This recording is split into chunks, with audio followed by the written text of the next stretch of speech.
Assalamualaikum pemirsa Norma Kisah. Sebelum kita mulai jangan lupa untuk subscribe, like, komen dan juga share ya. Kali ini kami akan sajikan kisah mencekamkan kajian akbar Gus Ikdam di Desa Penari. Yuk langsung kita mulai, karena akan ada hikmah luar biasa yang bisa kita petik. Gus Ikdam duduk di ruang tamu rumahnya, membaca undangan resmi dari panitia kajian akbar di Banyuwangi. Nama tempat yang disebut dalam undangan itu, Telaga Rowo Bayu, menarik perhatiannya. Ia pernah mendengar kisah-kisah mistis yang mengelilingi tempat itu, tetapi tidak pernah membayangkan bahwa ia sendiri akan berdakwah di sana. Sebagai ulama muda yang karismatik, Gus Ikdam selalu terbuka untuk berdakwah di mana saja, namun kali ini ada perasaan berbeda yang muncul di hatinya. Timnya, yang terdiri dari beberapa santri senior dan asisten pribadi, berkumpul untuk membahas perjalanan ini. Mereka mempersiapkan segala perlengkapan yang diperlukan, mulai dari kitab-kitab rujukan, pengeras suara, hingga logistik untuk perjalanan jauh ke Banyuwangi.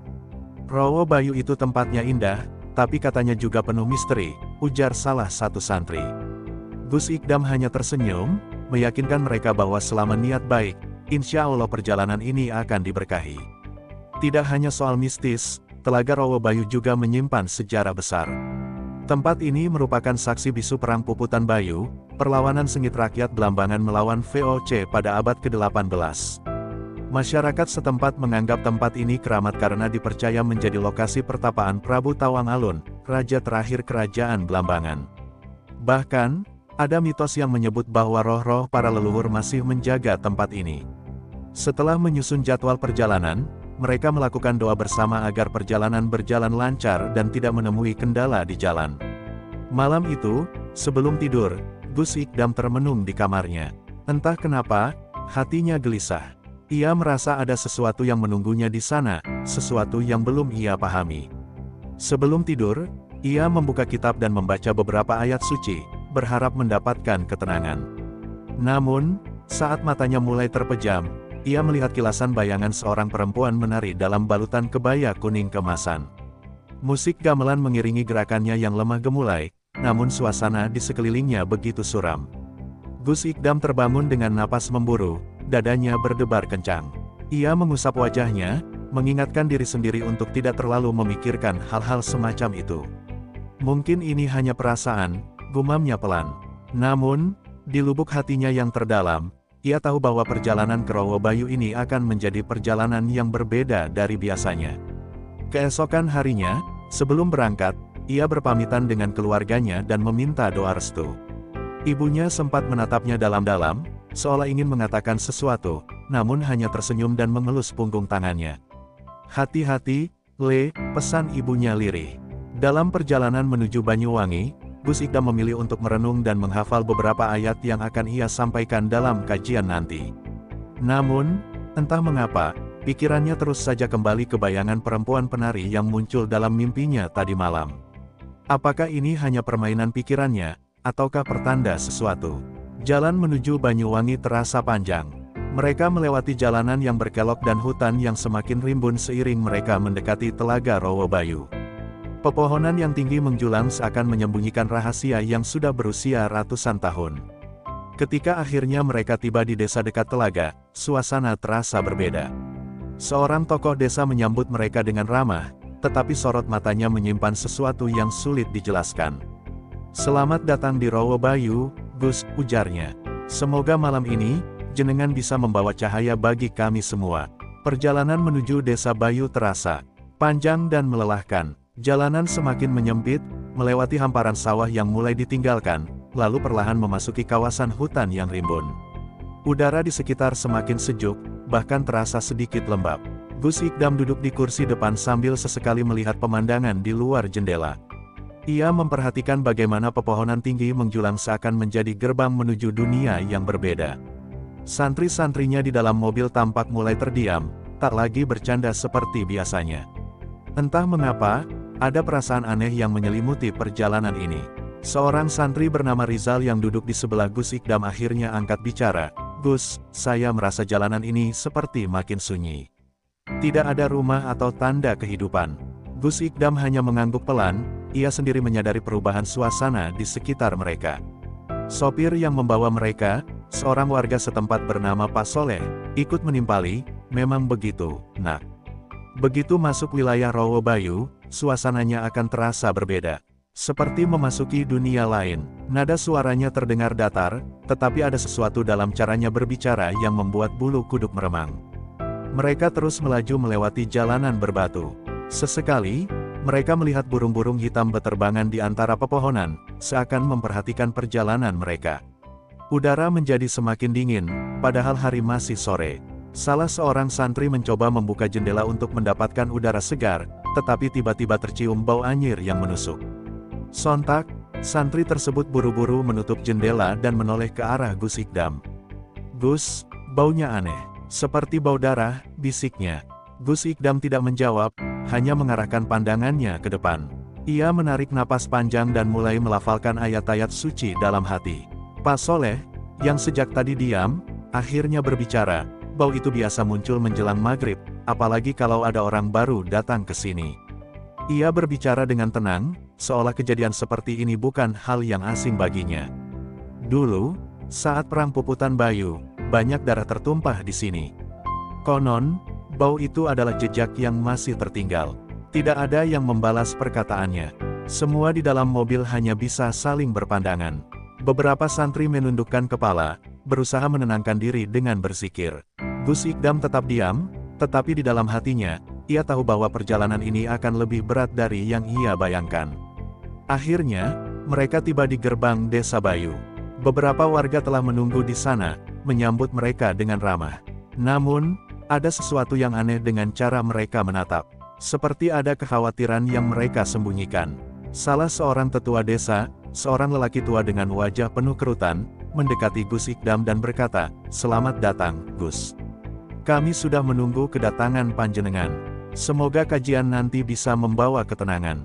Gus Ikdam tersenyum dan menjabat tangan lelaki itu. Namun, saat ia menatap mata lelaki tersebut, ia merasa seolah sedang melihat sesuatu yang jauh lebih dalam, sebuah rahasia yang belum terungkap. Malam itu, ia tahu bahwa sesuatu akan terjadi. Langit mulai gelap ketika mereka tiba di tepian telaga Rawabayu. Tempat itu begitu sunyi, hanya terdengar suara gemericik air dan sesekali suara burung malam yang berkicau dari kejauhan. Kabut tipis mulai menyelimuti permukaan telaga, menciptakan suasana yang semakin mistis. Panitia kajian telah menyiapkan tempat untuk Gus Ikdam dan rombongannya. Mereka mendirikan panggung sederhana di area terbuka, dikelilingi oleh pohon-pohon besar yang tampak seolah menjadi penjaga alami tempat itu. Di kejauhan, beberapa warga tampak sibuk menata tikar untuk para jamaah yang akan hadir nanti malam. Namun, ada satu hal yang aneh. Tidak ada lampu penerangan yang cukup. Satu-satunya sumber cahaya hanyalah beberapa obor yang dipasang di sekitar area panggung. "Kenapa tidak ada listrik di sini?" tanya salah seorang santri. Seorang panitia menjawab, "Di tempat ini, lampu sering padam sendiri. Sudah beberapa kali dicoba, tetap tidak bisa bertahan lama." Gus Ikdam mengamati sekeliling. Ada sesuatu tentang tempat ini yang membuatnya merasa tidak tenang. Mungkin karena suasana yang terlalu sepi, atau mungkin karena kisah-kisah yang telah ia dengar sebelumnya. Ia memutuskan untuk berwudu di telaga sebelum kajian dimulai. Saat air menyentuh kulitnya, ia merasakan sensasi dingin yang menusuk. Tidak seperti air biasa, air di telaga ini terasa lebih berat, lebih sunyi. Ia menundukkan kepala, melihat bayangannya sendiri di permukaan air. Namun, saat ia berkedip, ia melihat sesuatu yang lain, sepasang mata tajam yang menatapnya dari dalam air. Gus Ikdam segera mengangkat wajahnya, mengedarkan pandangannya ke sekitar. Tidak ada siapa-siapa. Ia menghela napas panjang, lalu menyelesaikan wudunya dengan tenang. Ia tidak ingin mengganggu suasana dengan membicarakan apa yang baru saja ia lihat. Salah seorang panitia datang menghampiri. "Gus, jamaah sudah mulai berdatangan. Kita bisa mulai sebentar lagi." Gus Ikdam mengangguk, lalu berjalan menuju panggung dengan langkah mantap. Ia berusaha mengabaikan perasaan aneh yang masih menyelimutinya. Namun, sebelum ia naik ke panggung, seorang wanita tua mendekatinya. Wajahnya penuh keriput, matanya kosong seperti menyimpan cerita dari masa lalu. Ia berbisik pelan, "Hati-hati, nak. Malam ini, mereka akan datang." Sebelum Gus Ikdam sempat bertanya apa maksud perkataannya, wanita itu sudah berjalan pergi, menghilang di antara kerumunan jamaah. Tanda tanya, langit malam di Telaga Rowo Bayu semakin pekat. Jamaah yang datang terus bertambah, duduk dengan rapi di atas tikar yang telah disediakan panitia. Wajah-wajah mereka terlihat khusyuk, tetapi di antara mereka, ada yang tampak gelisah. Beberapa warga tampak berbisik-bisik satu sama lain, seolah membicarakan sesuatu yang tidak ingin terdengar oleh orang luar. Gus Ikdam naik ke panggung sederhana yang telah disiapkan. Penerangan yang hanya berasal dari beberapa obor membuat bayangannya tampak besar di kain putih yang dipasang sebagai latar. Ia memegang mikrofon dan menyapa jamaah dengan suara yang tenang, "Assalamualaikum warahmatullahi wabarakatuh." Suara salamnya bergema di antara pepohonan, dijawab oleh jamaah dengan penuh hormat. Gus Ikdam tersenyum dan mulai berbicara tentang keutamaan zikir dan keimanan. Kata-katanya mengalir lancar, menghangatkan hati para jamaah yang mendengarkan dengan penuh perhatian. Namun, di tengah kajian, angin tiba-tiba bertiup kencang. Obor yang menyala mulai bergoyang-goyang, beberapa bahkan hampir padam. Suasana yang tadinya penuh ketenangan berubah menjadi mencekam.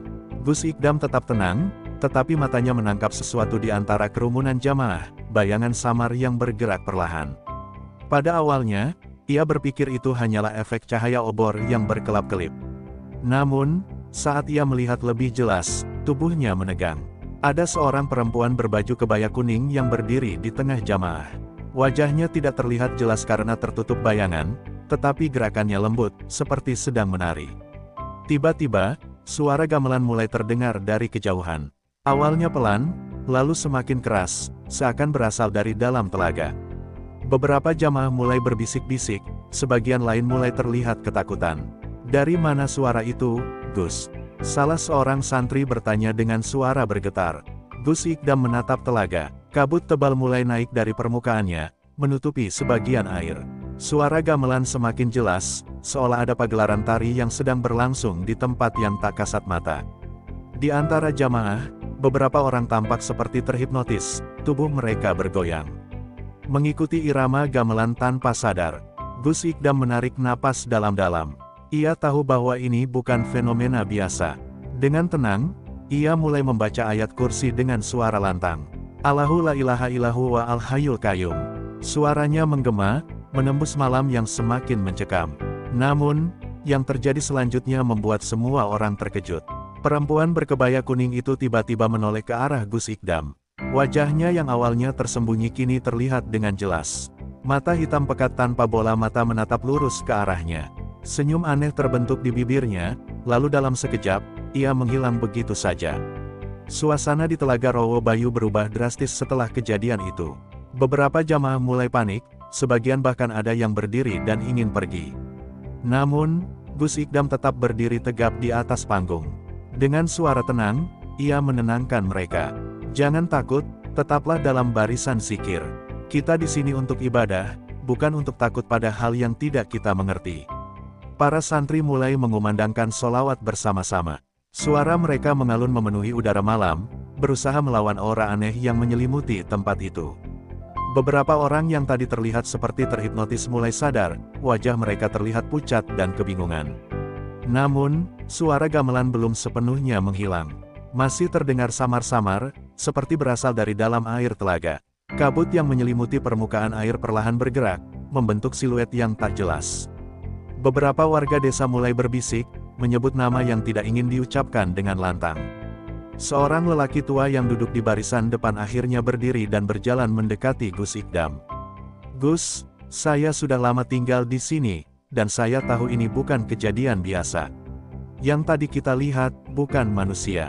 Suaranya gemetar, matanya menunjukkan ketakutan yang mendalam.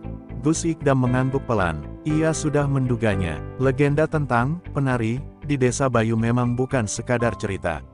Banyak yang percaya bahwa ada makhluk halus yang menjaga tempat ini, dan mereka tidak suka jika ada yang mengganggu. Angin berembus lebih kencang, dedaunan bergetar seperti berbisik satu sama lain. Tiba-tiba, dari arah telaga, terdengar suara tawa lirih. Suara itu halus, tetapi jelas terdengar di antara gemuruh angin. Beberapa jamaah menoleh ke arah telaga dengan wajah penuh ketakutan. Seorang perempuan muda yang duduk di dekat telaga tiba-tiba berteriak. Tubuhnya menegang, matanya menatap lurus ke depan tanpa berkedip. "Dia ada di sana, dia menari," gumamnya dengan suara datar.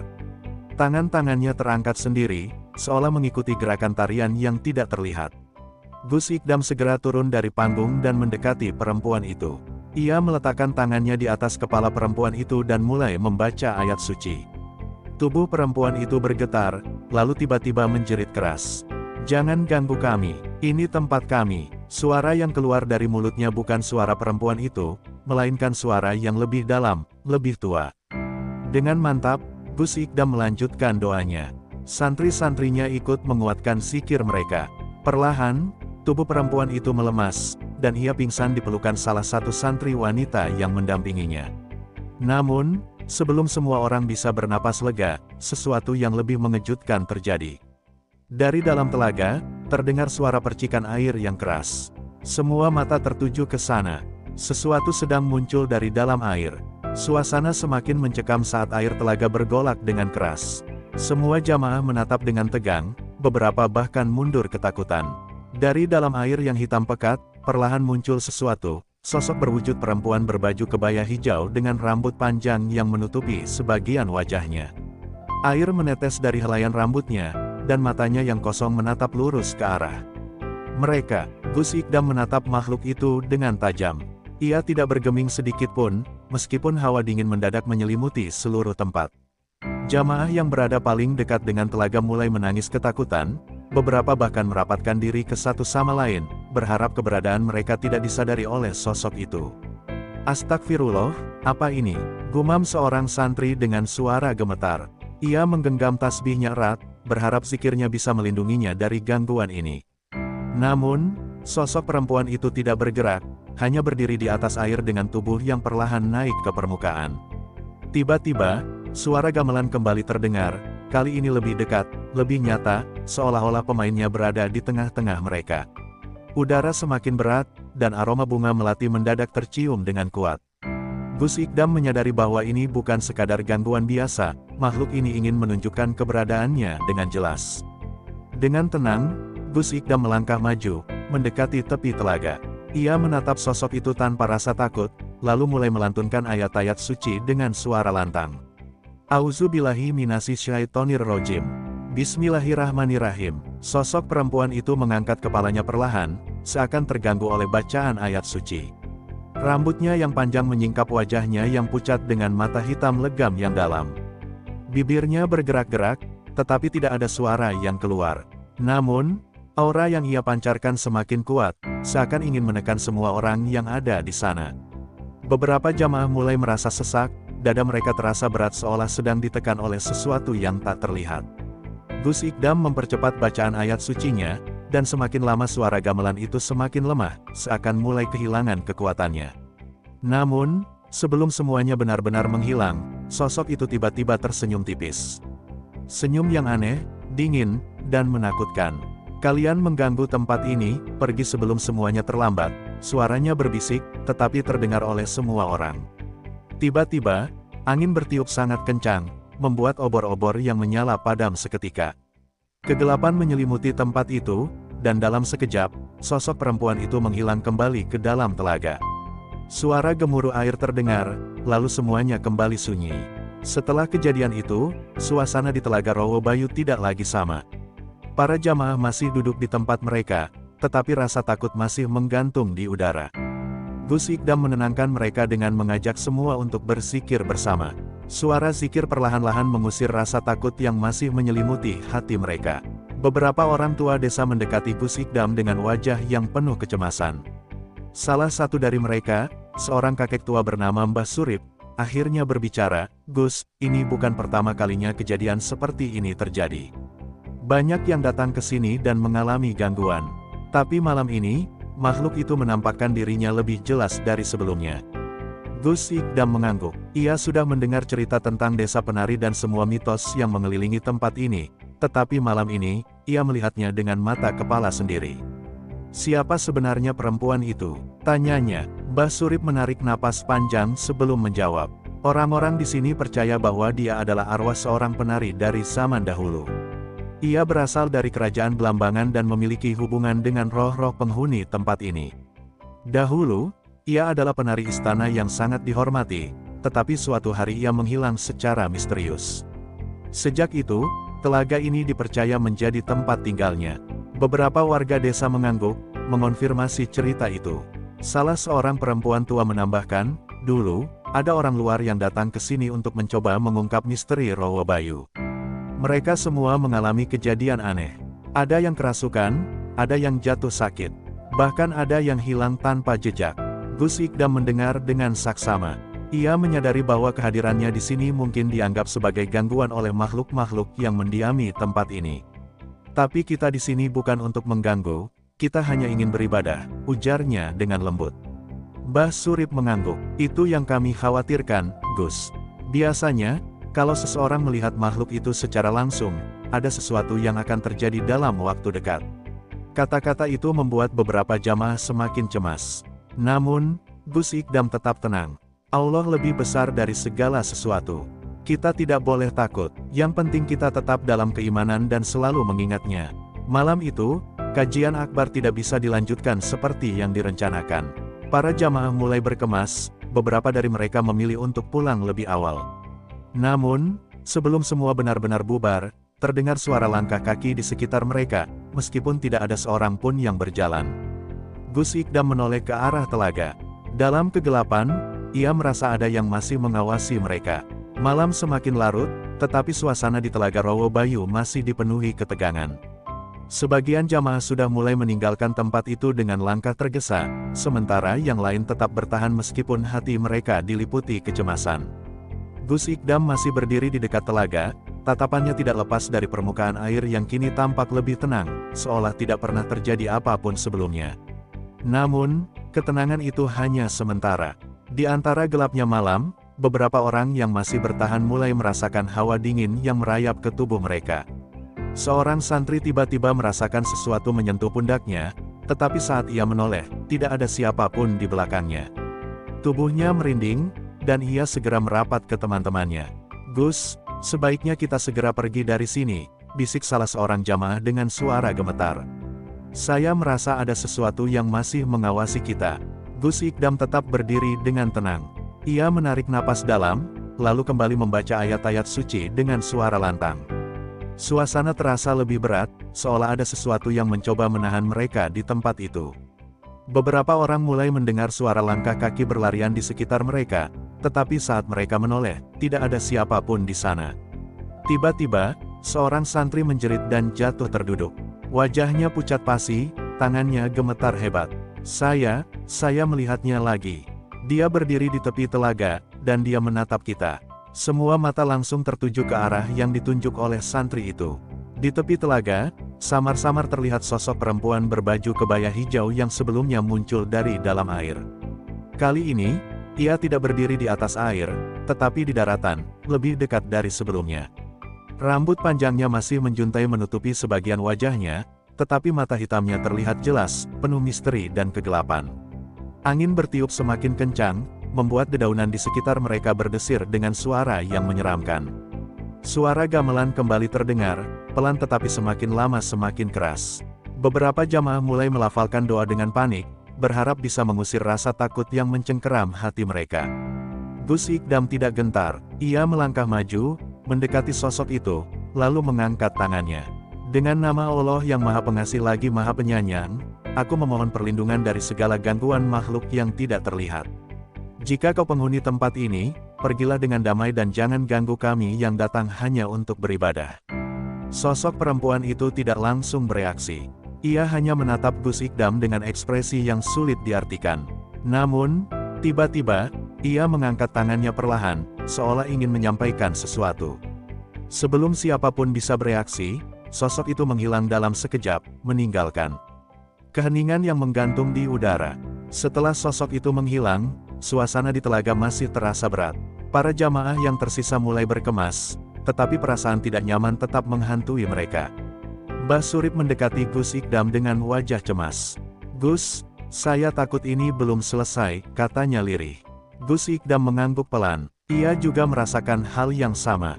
Meski makhluk itu telah pergi, keberadaannya masih terasa di sekitar mereka. Tidak ada yang tahu apakah ini pertanda bahwa mereka diterima atau justru peringatan untuk segera pergi. Malam itu, beberapa jamaah yang memutuskan untuk menginap di area sekitar telaga mengalami kejadian aneh.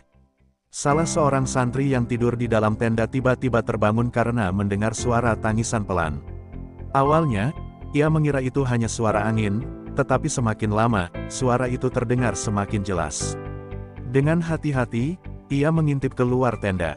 Tidak ada siapapun di sana, tetapi suara tangisan itu masih terdengar, seolah berasal dari tepi telaga. Jantungnya berdegup kencang, tetapi rasa penasaran mendorongnya untuk melihat lebih dekat. Ia berjalan perlahan ke arah suara itu, tetapi semakin dekat ia melangkah, semakin kuat pula rasa takut yang menghantuinya. Tiba-tiba, suara tangisan itu berhenti. Keheningan yang mencekam menyelimuti tempat itu.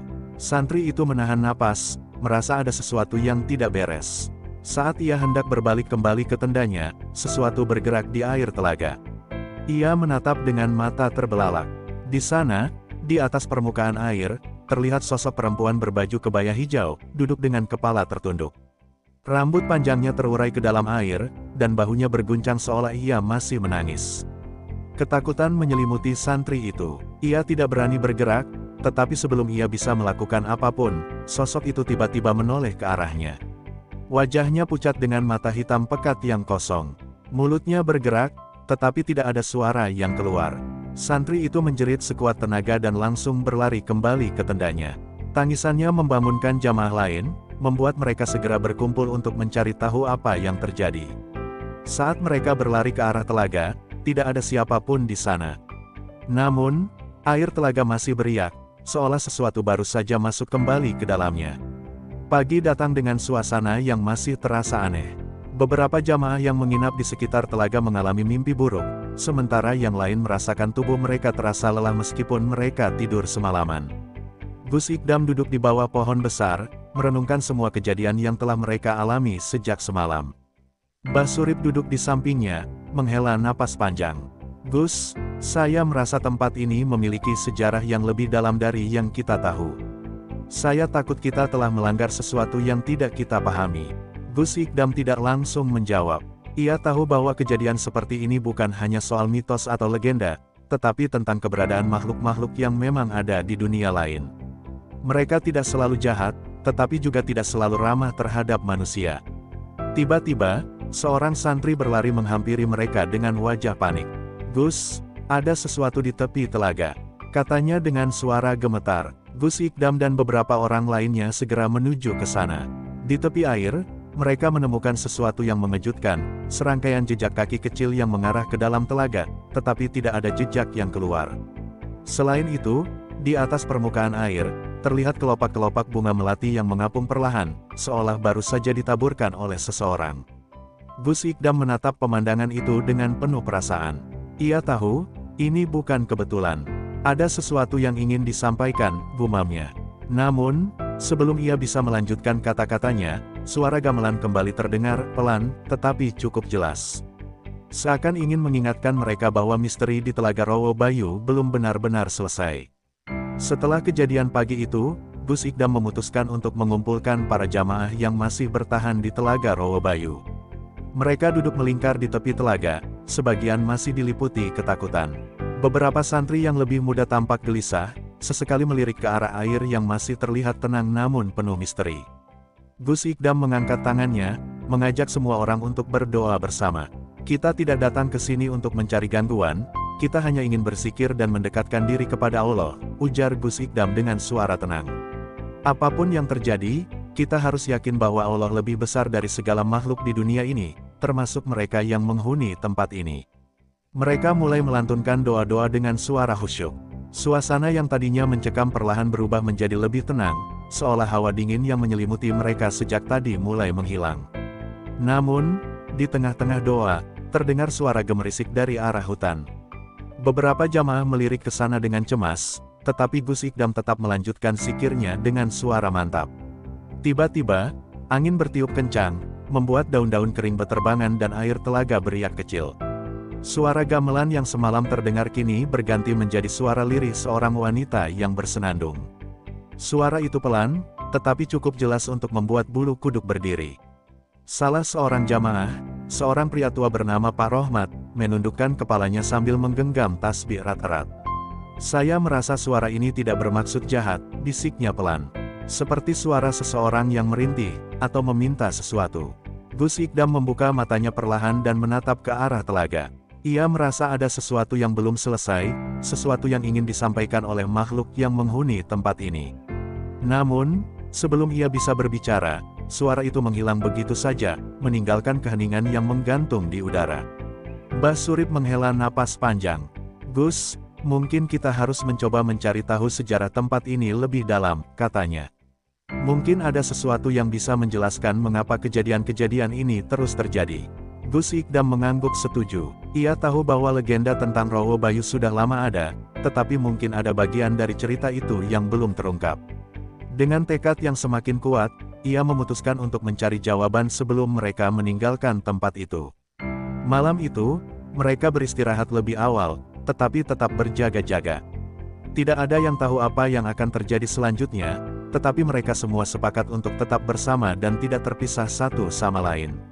Namun, di tengah keheningan malam, seseorang dari mereka kembali mendengar suara tangisan pelan, jauh dari arah hutan. Pagi berikutnya, Gus Ikdam dan beberapa santri mendatangi seorang sesepuh desa bernama Mbah Wiryo. Lelaki tua itu sudah lama dikenal sebagai penjaga cerita-cerita lama tentang Rowo Bayu, dan jika ada yang tahu tentang kejadian aneh di tempat itu, maka dialah orang yang tepat untuk ditanyai. Mbah Wiryo menerima mereka dengan ramah, tetapi wajahnya segera berubah serius saat Gus Ikdam menceritakan semua kejadian yang mereka alami. Ia menghela napas panjang, lalu mulai berbicara dengan suara berat. "Rowo Bayu bukan hanya sekadar telaga biasa," katanya. "Tempat ini adalah saksi bisu dari peristiwa besar di masa lalu. Konon, disinilah pasukan Belambangan bertahan melawan serangan Belanda. Banyak yang gugur di tempat ini, dan darah mereka mengalir ke dalam air telaga." Para santri mendengarkan dengan penuh perhatian. Mbah Wiryo melanjutkan, "Namun, ada satu kisah yang tidak banyak diketahui orang. Dulu, seorang putri dari kerajaan Belambangan dikabarkan hilang di telaga ini.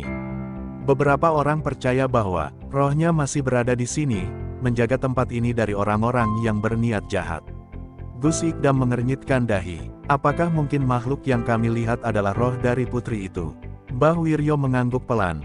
"Bisa jadi. Tidak semua makhluk dari dunia lain berniat mencelakai kita. Beberapa dari mereka hanya terikat oleh masa lalu yang belum terselesaikan."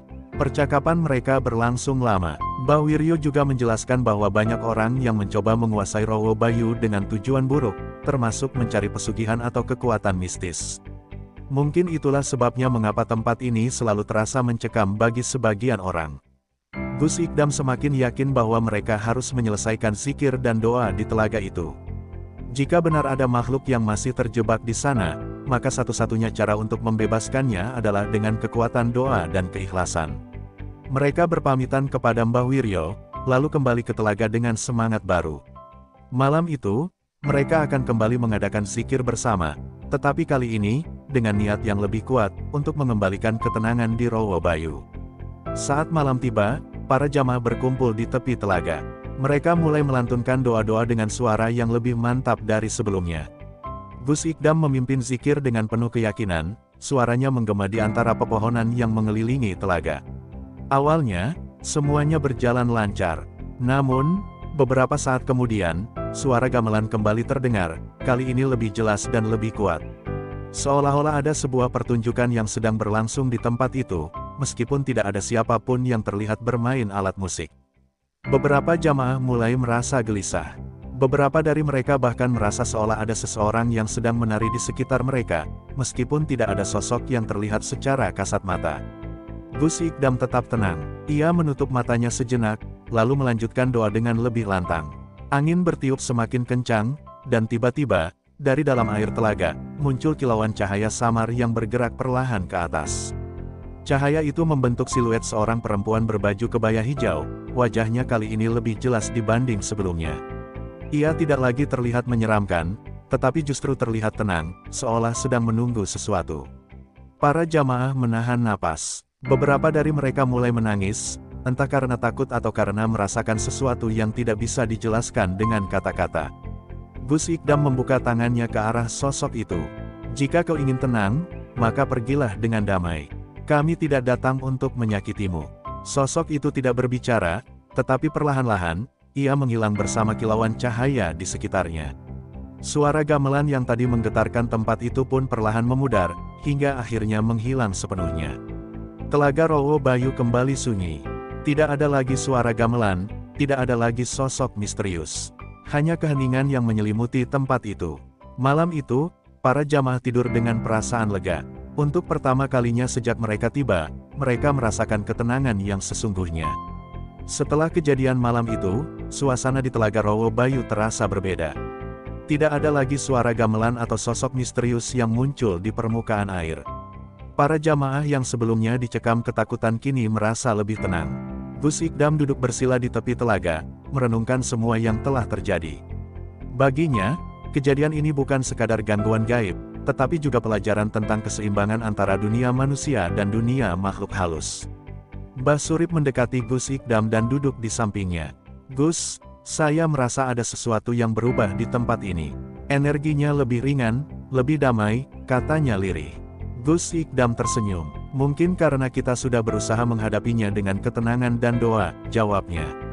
Ia percaya bahwa setiap tempat memiliki sejarahnya sendiri, dan Rowo Bayu telah menyimpan kenangan yang sangat kuat. Para santri mulai membersihkan area sekitar telaga. Mereka menyingkirkan ranting-ranting yang berserakan dan memastikan tidak ada sampah yang tertinggal.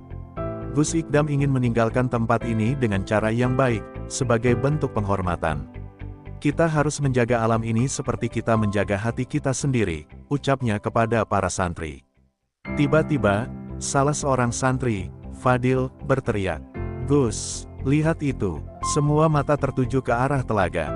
Di permukaan air, muncul cahaya keemasan yang berpendar lembut. Cahaya itu bergerak perlahan, seperti menari di atas air. Para jamaah terdiam, antara kagum dan bingung. Gus Ikdam berdiri dan mengamati cahaya itu dengan seksama. Ia merasakan ketenangan yang luar biasa, seolah-olah telaga ini sedang mengucapkan terima kasih kepada mereka. "Ini bukan sesuatu yang perlu ditakuti," katanya. "Ini mungkin tanda bahwa kita telah melakukan sesuatu yang benar." Cahaya itu perlahan meredup dan menghilang ke dalam air. Suasana kembali hening, tetapi kali ini tidak ada ketegangan, hanya kedamaian. Para jamaah menghela napas lega. Beberapa dari mereka bahkan menitikkan air mata, merasa bahwa mereka telah menjadi bagian dari sesuatu yang lebih besar dari sekadar perjalanan spiritual. Mbah Wiryo, yang datang kembali pagi itu, tersenyum penuh arti. "Kalian telah membawa perubahan ke tempat ini," katanya. "Tidak semua orang bisa melakukannya." Ia kemudian menceritakan bahwa sudah bertahun-tahun tidak ada yang berani mengadakan pengajian di Rowo Bayu karena takut akan gangguan gaib. Gus Ikdam merasa bersyukur. Ia tidak pernah berniat untuk mengusir siapapun dari tempat ini, hanya ingin membawa cahaya kebaikan. Dan kini, ia merasa bahwa misi itu telah tercapai. Para jamaah mulai berkemas untuk kembali ke desa. Mereka merasa telah mendapatkan pengalaman yang tidak akan pernah mereka lupakan. Namun, sebelum mereka pergi, Gus Ikdam mengajak mereka untuk membaca doa terakhir, sebagai bentuk penghormatan kepada tempat ini. Saat doa selesai, angin sepoi-sepoi berhembus lembut, seakan menjadi jawaban bahwa Rowo Bayu telah menerima kehadiran mereka dengan damai. Setelah semua persiapan selesai, rombongan jamaah mulai berjalan meninggalkan Rowo Bayu. Mereka melangkah dengan perasaan yang lebih ringan, seolah-olah beban yang mereka rasakan saat pertama kali datang ke sini telah terangkat. Beberapa santri masih membicarakan kejadian-kejadian aneh yang mereka alami, tetapi kali ini tanpa rasa takut, melainkan dengan rasa takjub. Di perjalanan, Mbah Surip berjalan di samping Gus Ikdam. "Gus, saya merasa kita bukan hanya mengalami kejadian mistis di sini, tapi juga belajar banyak hal," katanya. "Tentang ketenangan, tentang keikhlasan, dan tentang bagaimana cara menghadapi sesuatu yang tidak bisa kita pahami sepenuhnya." Gus Ikdam mengangguk. "Benar, Mbah. Kita tidak bisa selalu mengandalkan akal saja. Kadang, hati yang bersih lebih mampu memahami sesuatu yang tak terlihat." Perjalanan ini telah mengajarkan banyak hal kepadanya, bukan hanya tentang dunia gaib, tetapi juga tentang pentingnya ketenangan dalam menghadapi sesuatu yang tidak diketahui. Saat mereka tiba di desa, para warga menyambut dengan penuh kehangatan. Mereka sudah mendengar tentang kejadian di Rowo Bayu, dan banyak yang ingin tahu bagaimana akhirnya. Gus Ikdam duduk di balai desa bersama para sesepuh, menceritakan pengalaman mereka dengan tenang. Tidak ada niat untuk menakut-nakuti, hanya ingin berbagi hikmah dari perjalanan mereka. Beberapa warga yang sebelumnya takut dengan Rowo Bayu kini mulai melihatnya dengan sudut pandang yang berbeda. Mereka menyadari bahwa tempat itu bukan sekadar lokasi mistis, tetapi juga bagian dari sejarah dan budaya mereka yang harus dihormati. Malam harinya, Gus Ikdam duduk di teras rumahnya, merenungkan semua yang telah terjadi. Ia merasa bahwa perjalanan ini bukanlah akhir, melainkan awal dari perjalanan spiritual yang lebih panjang. Ia semakin yakin bahwa tugasnya bukan hanya mengajarkan ilmu agama, tetapi juga membantu orang-orang menemukan ketenangan dalam hidup mereka. Tiba-tiba, angin berhembus pelan, membawa aroma khas hutan yang ia kenal saat di Rowo Bayu. Ia tersenyum. Mungkin, itu adalah cara alam mengucapkan selamat tinggal kepadanya. Para santri masih berbincang di dalam rumah, tetapi Gus Ikdam memilih untuk berdiam diri, menikmati keheningan malam. Ia tahu bahwa pengalaman di Rowo Bayu akan menjadi bagian dari hidupnya selamanya. Sebelum tidur, ia mengambil Al-Quran dan membacanya dengan penuh ketenangan. Setiap ayat yang ia baca terasa lebih bermakna, seolah-olah ia baru benar-benar memahami kebesaran Allah setelah perjalanan ini. Dalam hati, ia berdoa, "Ya Allah, bimbinglah kami agar selalu berada di jalan-Mu. Jadikanlah kami hamba-hamba-Mu yang selalu mencari kebaikan, dimanapun kami berada." Dan malam itu, untuk pertama kalinya setelah sekian lama, Gus Ikdam tidur dengan perasaan yang benar-benar damai. Tamat. Terima kasih telah membaca cerita ini. Apakah ada yang ingin ditambahkan?